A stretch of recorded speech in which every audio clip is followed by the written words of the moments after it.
Hello and welcome to Melomaniax, the podcast where we take unbiased deep dives into the biggest musicians and bands of all time. I'm Ashton.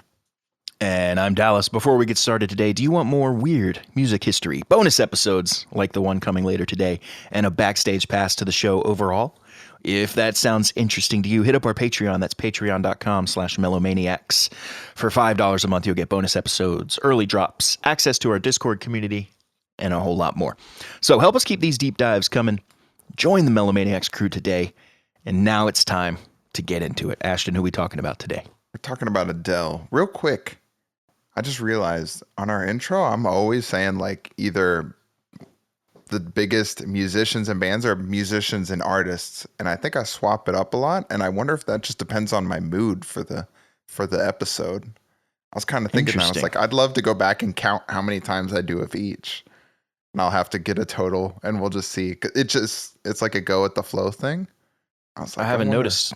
Yeah, that's why I was like, it just hit my head. Right to me. Yeah, it just hit my head. I was like, I think I interchange those words sometimes. But today we're talking about Adele, who over the course of my research became my new favorite female artist. I think for sure. This was a great one. I really enjoyed this. Not too much to the biography necessarily. She's a little more private, but the discography was excellent. But anyways, I'm going to get into it. So let's talk about the queen of heartbreak ballads, the woman who has single-handedly sold more tissues than Kleenex's marketing department ever dreamed of. Adele Laurie Blue Adkins. Yep, that's the full name. And the one whose voice makes you feel like you just got dumped, even if you're happily married. She's not just a singer. She's a category of emotion, a genre of feeling. She's done it all while being unapologetically herself, flipping the music industry the bird with every soulful, chart-topping hit. But Adele's rise to superstardom wasn't some manufactured pop machine story. It's gritty, it's authentic, it's tea-stained and mascara smudged in the best possible way. So today we're unpacking her journey from a North London teen with a Brit school education and a dream to a global sensation with Grammy Awards stacked like Pringles cans. I can't talk here today. So let's dive into Adele's journey through music, heartbreak, and hard-earned success by jumping all the way back to the beginning. I put the manufactured pop machine story because I just needed a little jab at Taylor. Bah! You know what I'm saying? Nice. Anyways, hopping back to the beginning. Like I said, Adele Laurie Blue Adkins. I wonder if is that a double last name or a double middle name? Double middle name, it's probably. Double middle name. Laurie Blue. I kind of like it, though. That's what I would guess. Yeah. Adele Laurie Blue Adkins was born May 5th, 1988 in Tottenham, London. Tottenham.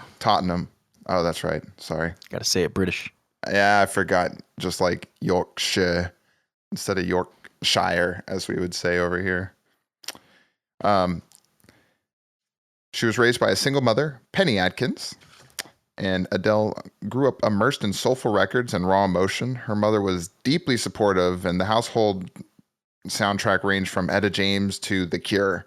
And Adele was obsessed with voices that could cut through the noise. And when she discovered Ella Fitzgerald and Roberta Flack, game over. Musician was in her future. That's right. Now, quick sidebar from that. Adele was part of the legendary Brit School alumni. You know, the Hogwarts School of, instead of witchcraft and wizardry, it's the Hogwarts School of Music and Performing Arts in the UK. We're talking about artists like Amy Winehouse, Leona Lewis, Jessie J, and more. And this school didn't just teach her the ropes, it threw her right onto the stage. So it was a big part of her upbringing. Yeah, and I'd love to we're going to dive a little bit onto that school in our bonus episode today. So for all our Patreon viewers, you'll get to hear a little bit more about that. Anyways, Adele recorded a 3-track demo for a class project, and a friend uploaded it to MySpace. Remember MySpace? Back when we all cared about how our top 8, I had totally forgot everything about MySpace till I read that. And I was like, oh yeah, there's like you like rank your friends for everyone to see. Yeah, I know. That's what I was thinking. I was like, that would not go over well today. Like have an argument with your friend, they drop from 2 to 3. Yeah, dude, it causes the whole thing. Oh man, MySpace was doing it right, causing drama back in the early 2000s. Anyway, that demo she released caught the attention. Well, she didn't release, her friend caught the attention of XL Recordings, and boom, she had a record deal at 18.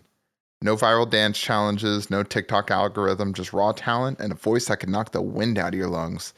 And to be honest, she didn't even believe the record deal was real. So she actually had a friend show up to the meeting just in case someone was like setting her up. Like, That's smart.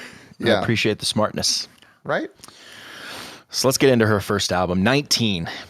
That came out in 2008. Adele released her debut album, 19, January 28th, 2008. The album debuted at number 1 on the UK albums charts and hit number 10 on the Billboard 200 in the US. So how is an unknown artist's first album debuting at number 1? She must have that label must know what they're doing. Good marketing. Good label, marketing department yeah, there. I was gonna say I think it's just strictly the label on that one. Yeah. You can't be that good. No one's that good because no one knows who you are. It sold over 8 million copies worldwide and earned her 2 Grammy Awards, including Best New Artist. And they had 4 singles to promote it. The first was Hometown Glory, a fan favorite, and Adele's very first single, which eventually charted in the UK Top 20. The second single, Chasing Pavements, became her breakout hit, and that reached number 2 in the UK and number 21 in the US. The third single, Cold Shoulder, didn't perform as well, peaking in the lower half of the UK Top 40. And the final single, Make You Feel My Love, which was a cover of a Bob Dylan song, that actually became a sleeper hit, finding longevity on streaming services years later. Yeah, so you'll see that, of course, her main charting is in the UK, and it's kind of a slow build in the US. You know what I mean?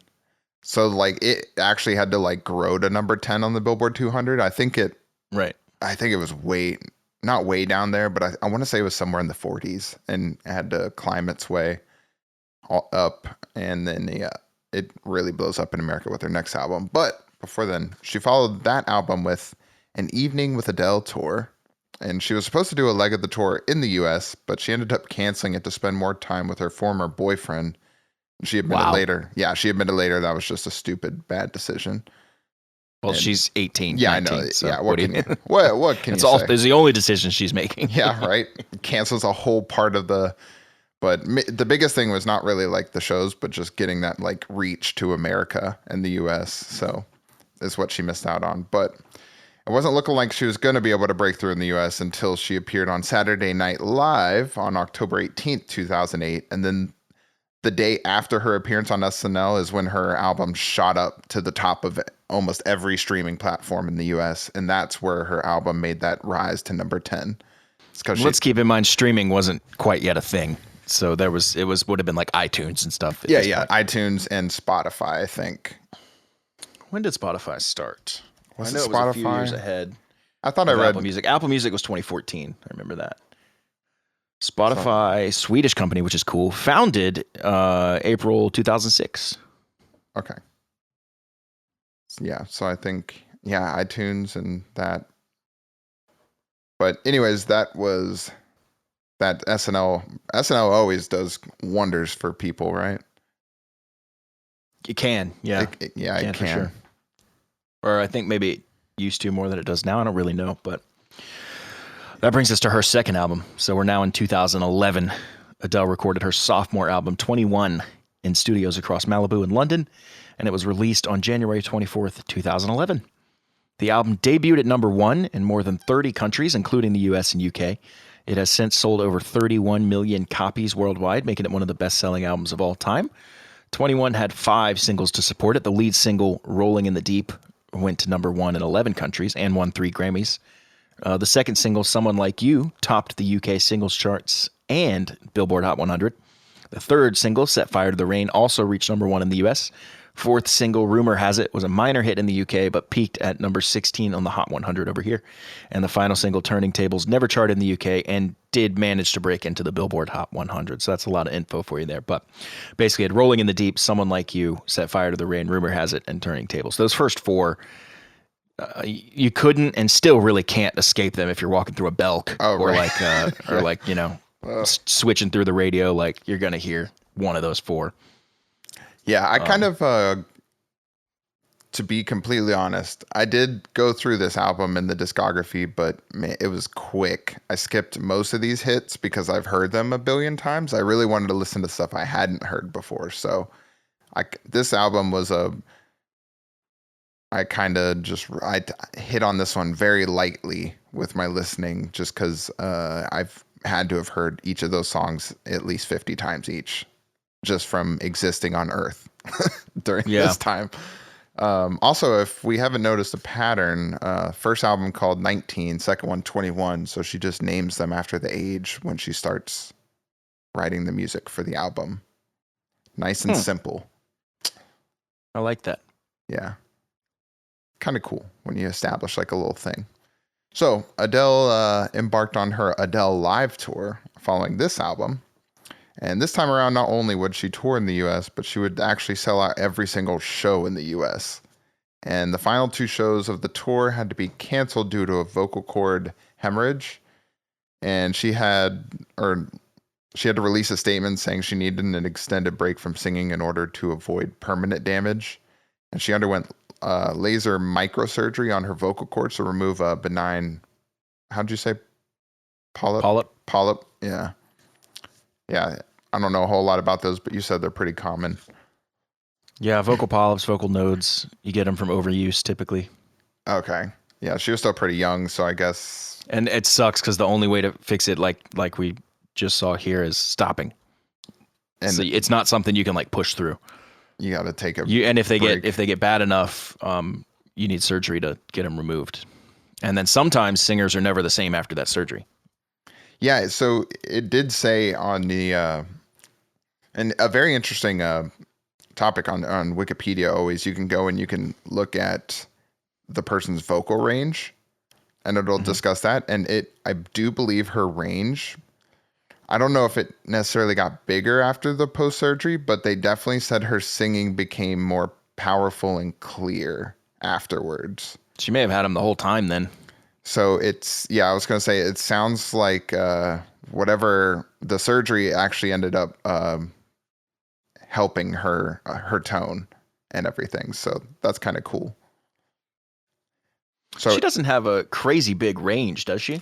I don't think so. It says most of her songs, as I'm listening to them back in my head, they're kind of all in that same area. Says Adele is a mezzo-soprano with a range spanning from B2 to C6. However, she is often mistaken for a B2. Jesus.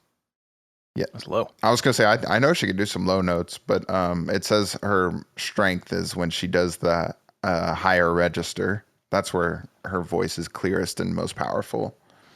Yeah, B2 is quite low for a female, I think. I don't know a whole lot about that scale, but I do like that they have that there. You can look it up for most artists. It'll have like their effective range, and it'll just mainly take the lowest note they ever hit in a song and the highest note.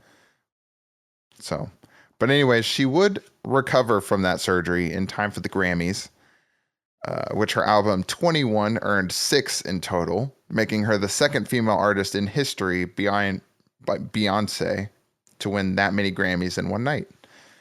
She also actually wrote the song Skyfall for the soundtrack to the James Bond movie Skyfall around this time, and that song won her an Academy Award for the Best Original Song.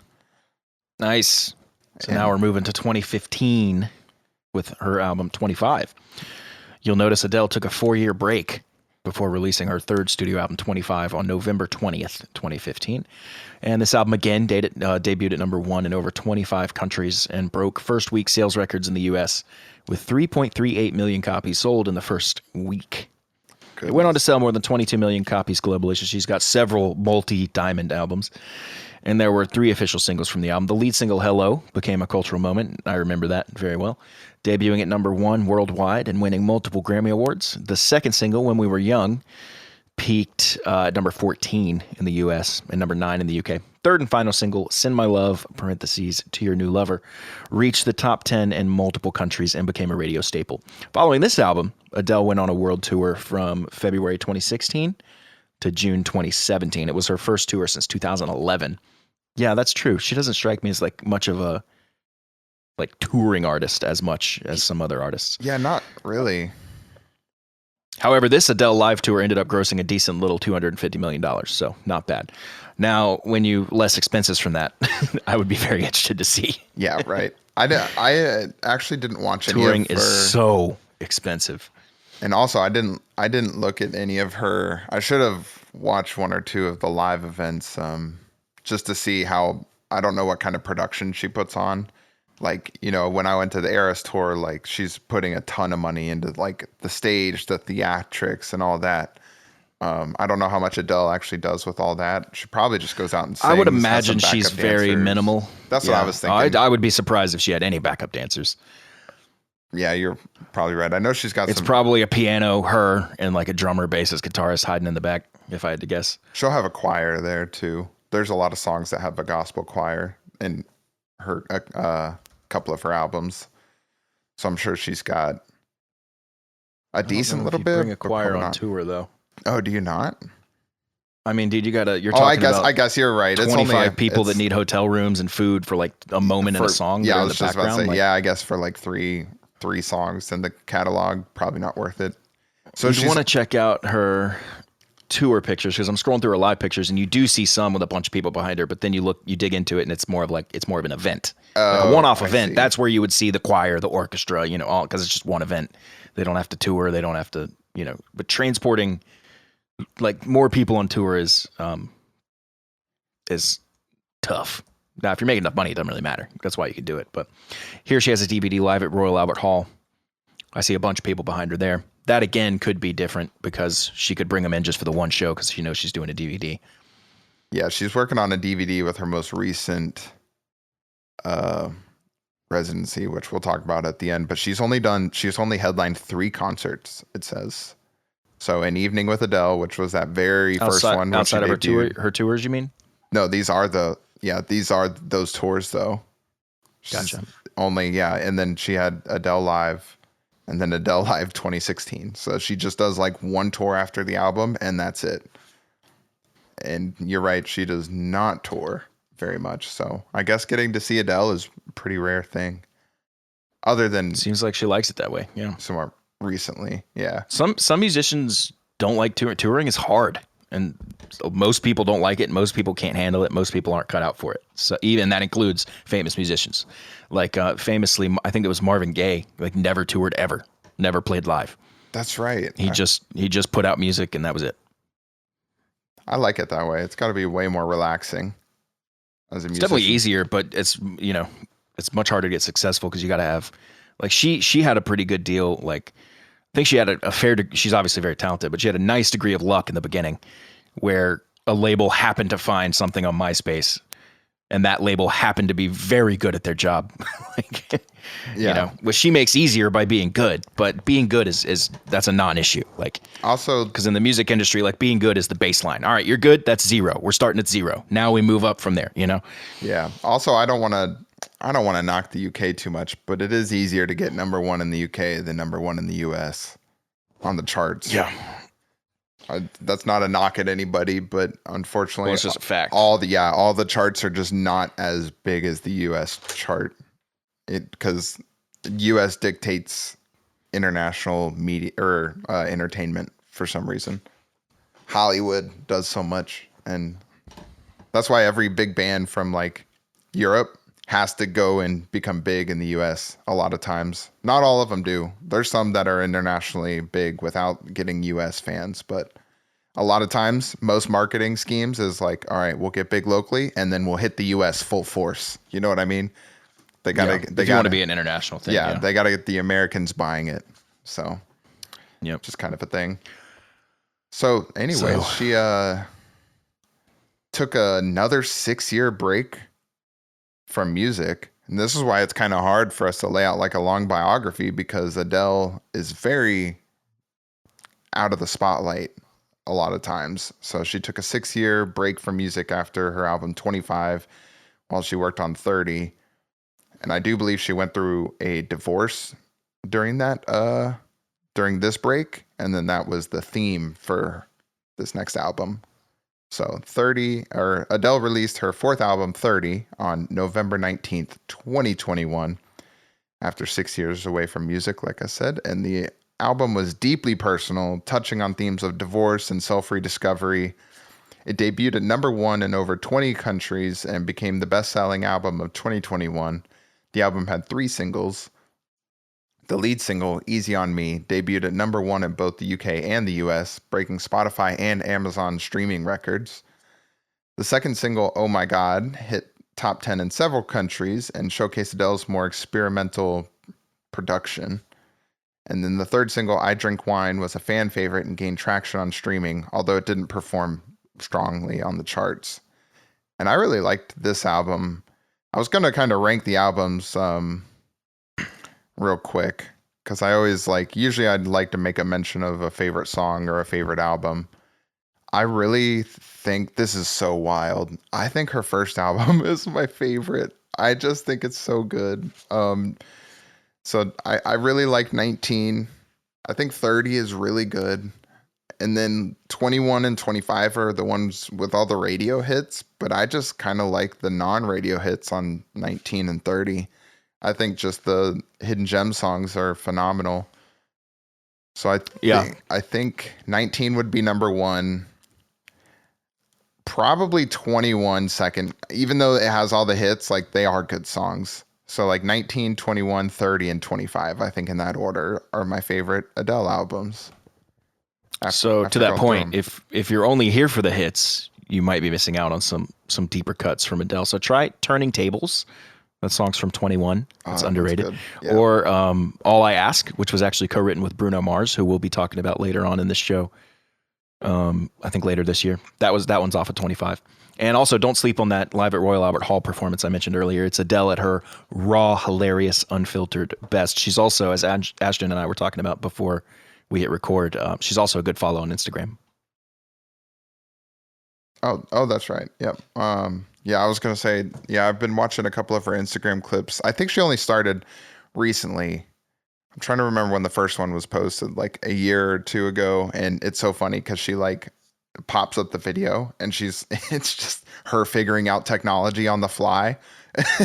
and the chat, and because she did an Instagram live, and the chat is trying to help her figure out how Instagram works. So she's asking them all right, what do I click on? And it's so funny watching. It just looks honestly me handling technology. You would think I'm good at technology because I'm your age, but it infuriates me more than yeah.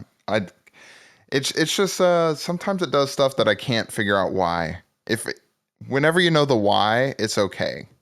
But like you and I have had this discussion, we'll sit down, open everything as usual. Why is something not working all of a sudden? Nothing has changed. I haven't done anything differently. Why? But that's always my thing with technology. Annoying. Yeah. And so she had her same struggles, but now she just has some hilarious stuff on Instagram. It's pretty funny. But anyways, I mentioned this earlier, or kind of hinted at it when we were talking about her shows. So following the release of her 4th album on November 30th, Adele started a residency at the Coliseum at Caesars Palace in Las Vegas. And the residency was supposed to run from January 22 till April 22, but it ended up being delayed due to COVID and a few other things. And so she actually had that residency. And then after that, she is doing or it just ended somewhat recently, but did a residency in Munich. And that one went to about June of 2024, I believe. And so that residency, I think, just came to, or she announced it was ending in June. And then I think it just came to an end. And she said she's taking another break from music, kind of the theme between albums, and has no plans on any further albums. So she'll need some serious life events to happen, I assume, for an album to come. Otherwise, we might not hear from her again. I bet the next one will be 50 or something. Dude, that'd be so epic. Out of nowhere, so many years later. So we wanted to share a few little fun tidbits here. We get a little bit more into these on the bonus episode, but Adele has layers. So here's a few wild or lesser known nuggets. So up first, she's terrified of performing at festivals. Seriously, she had full-blown panic attacks before her Glastonbury performance. And if you haven't seen Glastonbury, Google image that. It's absolutely massive. To help deal with this, she created an alter ego. Sasha Carter, derived from Beyonce's Sasha Fierce and June Carter. And this all came about after she met Beyonce for the first time. I thought about doing that alter ego thing as well. Did you? Just haven't figured it out yet. I can't like give myself over to it, so I got to crack that code, then I'll be good. Yeah, I've had that same thought. Like, it's so weird, right? It's like I'm not capable of doing that, but this other person that I'm pretending to be might, even though it's just you. Justin Jefferson does that really well. Yeah, that's true. I didn't even think like about that. He talks about like he himself is pretty shy, quiet, chill, just wants to hang out at home. But then he puts on the chains and the grill and all that stuff to get into the character of Jets, and that's when he's able to be, the cocky killer receiver that you need. Yeah, it's funny because you can still hear in his interviews the little shaky voice. Like you can tell that he doesn't have as much practice talking in front of people or isn't as comfortable with it as some other people. But because he's like the number one receiver and does the Jets thing, it makes it a little easier to tackle. Yeah. So we'll get back to Adele instead of Justin Jefferson. I could talk all day about Justin Jefferson. Didn't see that crossover coming. Right. I'm ready for that mixtape. Exactly. There we go. So Adele is famously anti-fame. Don't you love that? So she doesn't do any brand endorsements. You won't see her selling shampoo or soda, any commercials. And she once said, "I make music for the ears, not for your eyes." She has a filthy sense of humor that's pretty typically British. Adele curses like a sailor and is unapologetically herself in interviews. Fans love her candor. The industry, less so. Yeah, that's always a fun one for the label, right? You can't just say whatever you It's want. less of an issue nowadays. Yeah, I guess it is less. With the rise of podcasts and like free speech, and I don't mean like First Amendment, I mean like people becoming more open to like, words and stuff. That's true. Also in England, you can say anything you want on TV, I think after 10 p.m. There's no bleeps, nothing. Oh, nice. Yeah, so that's probably, I don't know. What are there any UK late shows? I don't even know. Oh yeah, tons. Go watch ones, Louis Capaldi interviews, dude. He's so funny. Okay, I was like, I bet the late shows over there would go crazy. He is so funny, dude. Louis Capaldi. We got to do him at some point on here. He's somebody. He walks into the show. It's I can't remember the guy's name, but it's like a Stephen Colbert kind of, Jimmy Fallon, like that kind of show. And he sits down and the guy asks him something along the lines of like, "So your album's doing really good. Like, why is that?" And he just, without missing a beat, goes, "Just pure raw sex appeal." And if you look at Louis Capaldi, you will laugh at that joke. Yeah, I just looked it up. I see. That's awesome. You showed me him before. I think you let me listen to a song of his. Crazy, Dude, crazy good singer, if I remember. Phenomenal singer and writer, and just and hilarious. Like I assume probably similar to Adele actually in that way. Yeah, I definitely. They're probably like kind of kindred spirits. Yeah, after seeing the couple of Instagram things, I was like, man, I wouldn't mind meeting Adele. She seems like an absolute hoot to be around. Yeah. So after Adele's vocal cord surgery in 2011 and during the recovery, she communicated using a voice app that made her sound like Stephen Hawking. And that's her words, not ours. That's so funny. And her go-to pre-show ritual, a cheeky glass of wine and some cursing to ease the nerves. I always hated that British phrase, cheeky. Cheeky? Yeah, I know, dude. I hear it and they can use it to mean so many different things, and I just don't really like it. Yeah, I'm with you. There's a couple of YouTube channels of some gamers I listen to, and for some reason recently they've ramped up the amount of times they say cheeky, and I've just had to ramp down the amount of times I watch. That's hilarious. I was like, God, why does he keep saying it? Ugh. I just don't like it. Anyways, so Adele has become more than a singer. She's a cultural touchstone. She's often credited with reviving interest in vocal-centric balladry in a world dominated by EDM and trap beats. Artists like Sam Smith, Louis Capaldi, and even Billie Eilish have cited her as influence. So there you go. And she's also changing how the industry releases music. Remember when 25 wasn't available on streaming for months and it still broke records? That's leverage. So Adele's legacy is proof that you don't need a gimmick if your voice can level a building, you know. So she doesn't chase trends, she chases truth, and somehow she's made the coolest thing in pop music. Yeah.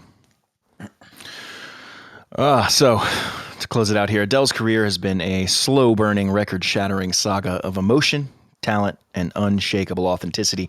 She made heartbreak an art form, and vulnerability she wore like a badge of honor. From 19 to 30, every album has been a snapshot of who she was at that age, flaws, feelings, and all. And she isn't just the soundtrack to our breakups. She's that friend you cry with, the powerhouse diva who hates the spotlight, and the proof that being real beats being perfect. Although it's definitely easier when you sing like that. I will add that. Right?